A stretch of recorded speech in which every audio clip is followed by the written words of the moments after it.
BJP দেখিলোঁ, কংগ্ৰেছ দেখিলোঁ, এতিয়া বিজেপি দেখিছোঁ।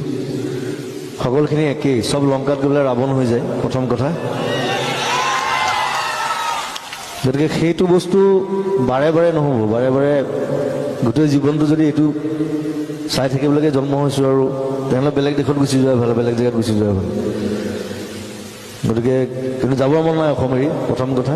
আৰু এইটো নিজৰ দায়িত্ব বুলি হ'ব আমাৰ যে কিবা এটা বেয়া হৈছে অসমৰ কাৰণে, সেইটো কাৰণে ওলাই আহিছোঁ। মই কোনো ৰাজনীতিবিদো নহয়, মই ৰাজনীতিৰ লগত জড়িতও নহয়, মই কংগ্ৰেছো নহয়, বিজেপিও নহয়, মই এজিপিও নহয়। প্ৰথম কথা NRC পিছত কে পিছত MPR, তাৰপিছত কি হয় নাজানো। মই ফটকৈ খং উঠিলে বেয়া শব্দ ওলাই যাম মোৰ মুখৰ পৰা, চৰি, আজি নকওঁ। চ' সেই বেয়া শব্দলৈ যোৱাৰ পৰিৱেশটো সৃষ্টি কৰিছে কোনে? এইটো বিজেপিয়ে কৰিছে প্ৰথম কথা।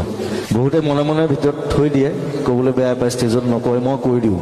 মই ভয় কৰা মানুহ নহয়, কাকো ভয়ো নকৰোঁ, কাকো খাতিৰো নকৰোঁ, ধ্যান পা খাতিৰ নকৰোঁ কাকো, বিজেপি হওক কংগ্ৰেছ হওক।